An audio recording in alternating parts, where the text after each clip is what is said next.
Coaches, Rick Stewart of All Access Coaching. I'm really excited to bring you this free video, and make sure you hit the subscribe and like button down below. And if you hit the like and subscribe button, you'll get notified when we upload new content. We're uploading 3 or 4 videos every week. The base play out of the buck lateral is our fullback trap. So buck lateral trap is our huge play here. What ends up happening is, you guys can see the angle of the ball. We're going to snap this to the outside foot of this fullback. And what we're trying to get out of this is we want to not only bring the fullback over a little bit, we also want to help him get to the blocking back so that his momentum will bring him over for a step. He will give a little bit of a delay, which allows for the left guard trap to happen while he's catching the ball extended, and he's going to hit this sucker downhill as fast as he possibly can. So what ended up happening in Super Bowl, everybody, it's where it caught the buck lateral, caught a lot of fame where the Chiefs ran it. They ran kind of like a duo play. They didn't trap out of it, but it's a little bit sloppy because the fullback, the snap didn't get all the way outside. Mahomes didn't get all the way in, so the ball really didn't disappear. We always talk to our guys about getting extension and making sure their shoulders overlap. Here's a picture here. We tell our blocking back, keep his pinkies together, keep them right in his lap. We're going to try to get our fullback across. So if you guys see the picture here, his right shoulder and the blocking back's left shoulder, if they work together, if they've got the ball extended, there should be a straight line there so that the ball disappears for the defense. So backers, if we can get them to get up on their toes just a little bit, it'll do us a big deal. This kid that you see here in this picture is all-time leading scorer in Virginia history. Made a lot of plays off the buck lateral series. So he's got the ball extended. He's got his eyes there. We teach everything 1, 2, 3. So his first step needs to be a 6-by-6-inch step with his right foot, catching the ball, pinkies together, ball extended. We don't want this ball to get into his stomach. We want him to catch it out in front, elbows tight, elbows extended, arms extended, catching, looking just like that. That's a great mesh. So we'll talk about the trap play.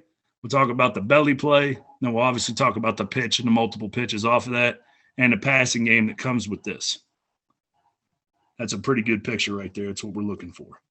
Another example. This is whenever the right foot step doesn't get over far enough. You can see he's having to extend himself to the right a little bit, reaching to our blocking back. We call our tailback buck series. What we'll do is we'll shift our guys over into full right. So right now we're treating the right guard as the center. Our tailback's right foot is on the right guard's left foot. So we're full over. So what we'll do is the tailback and fullback will now change responsibilities. So the tailback is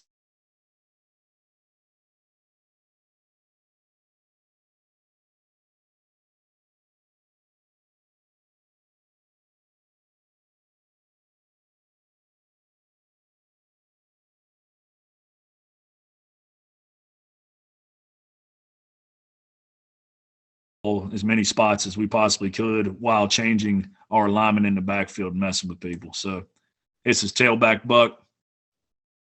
This is when teams start to key us a little bit here. So if the mic is keying the fullback here in this situation, what's going to end up happening is, if he sees him doing anything a little bit different, a lot of teams, if they see fullback coming, they'll go fill right now. So by getting in our extreme right here, or our full right, we're able to run what we call tailback buck. So tailback's catching the snap, switching responsibilities with the fullback. The fullback is going to take a delay step or a jab step inside so that the timing isn't off. If he was just to take off sprinting right now, it's too tough on our blocking back to get it out in front of him. So he's going to take that delay step, kick it out. That's just a little wrinkle we like to do when teams start keying our fullback. So here's another example of tailback buck series. You guys can see we're in full right there. Tailback's kicking it back to the fullback. Just an easy way to mess with reads and get people out there.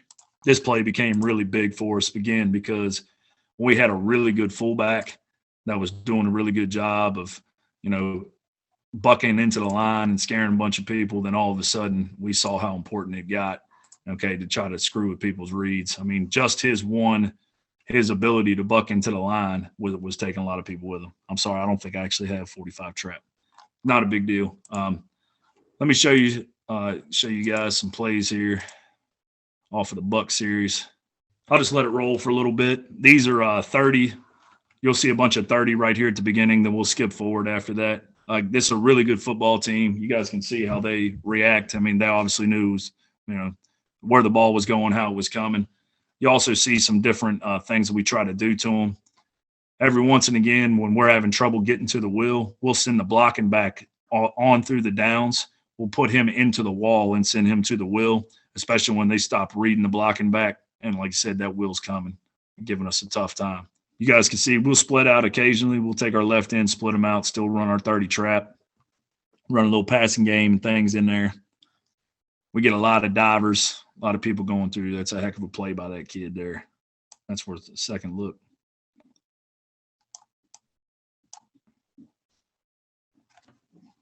We teach our kids, guys, we do our DKP drill or our wall drill constantly so that they really do a good job of keeping it and hugging it as tight as they possibly can to those downs.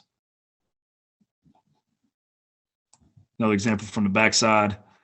Here we send the blocking back in. This is a really good football team giving us a tough fits. So we're going to send the blocking back through here to the wheel to number 42, get him to be a part of the downs. Should have hugged it a little bit tighter, the double there.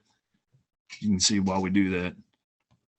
Here we're doing our smart splits. We will do this occasionally, not often, but guys can see we go super wide splits. They're such a good football team and such a well-coached football team. We knew that they would stay true to their responsibilities, so they did walk out with us. We've looked dumb before in the past by doing this, and teams just, they eagle down and destroy it. But there's an example of smart splits off the Buck series. Sending the blocking back through again. Seems like the better football teams that we play, that's when we do that. I'll show you a few more here and then we'll skip ahead. Passing game out of the Buck series has actually evolved a little bit over the past few years. We used to solely throw the ball with the tailback. Now we started throwing the ball with the blocking back a lot more. So what you'll see is here in a bit, we'll hand the ball to the blocking back. We'll let everybody clear. We'll sneak the fullback through. We'll drop back with the blocking back, or we'll pitch the ball back to the tailback every once and often. Here's a good example. We played this from a new school I'm at. This is our blocking back pass out of the Buck series. It was a big play for us pretty much all year. We had a kid that was, pretty decent ball player, but he's probably better with his footwork than anything. And he could block a little bit, but he surprised us one day and he showed us he could throw it. So we ended up trusting him to do this. This is our Buck lateral passing game here. So off of this, guys, not a lot of crazy concepts. We're sending the wing on a corner route here, sending the left end on a 12 to 15-yard drag, trying to get behind the backers or split them if this wheel widens a little bit. This is an X tag, where the fullback's going to hand the ball to the blocking back, and he's going to slip through the weak side, and he's going to try to run a wheel up the numbers. End up getting a nice little completion out of this. Get a little half roll on her 38 pass and flipping it back over to the fullback. Again, guys, you can run these either way that you want to. If your tailback's a better thrower than your blocking back, which most years is the case, just flip this sucker back to the tailback and then let the blocking back get in the blocking scheme. Which we've done before. Just this year in particular, I'm just kind of going over this because I'm not sure if unfortunately, if the other film will work. This film's working right now, but pitch it back to the tailback. He's got corner route, and he's got the left in there, or little half roll here with the blocking back. Let him chuck it back through. A lot of times, teams are predicated or looking at first back out of the backfield. So whenever that fullback slips through the line of scrimmage and makes it there, it makes it real tough. There's another 38 pass. Again, guys, I'm going to show you the good and the bad. This is just pretty much everything sequential going right through. So you'll see some completions. You'll see some bad throws. You'll see some, some bad pass protection. We do a little bit of, we're definitely not perfect. This is thrown a little bit late. For 38 pass, what we're trying to tell our kids, especially our blocking back or our tailback, if you want to take a shot, you better do it immediately because that's a long time after he's getting his hand off. When he takes it, he drops back on his fourth step, that ball should be gone. He carries this a little bit too far, probably potentially because of pass protection. Again, a little bit late there against the decent corner there. So nothing real too complicated here on just a simple flood over under situation. Probably should have thrown this to the left end here on the drag. In our experience, this is a great play to run on change of possession. Something big happens, onside kick, turnover, something like that. We love running 38 pass. Again, you get this guy flat-footed. We always teach if they're turning and running. I mean, this Mike has got to carry this left end all the way out to the hash. It's probably not going to happen. So we need to pitch it back to him because the Mike, guys, keep in mind, the Mike is taking on the threat of the fullback buck, and then he's got to get out, to his hash responsibility, which is real tough if you got a decent left end that can run. Coaches, I really hope you got some great information from that YouTube video. Again, hit the subscribe and like button down below. It gives us valuable data, and you also get notified when I upload new content to this channel. Thanks for watching, coaches.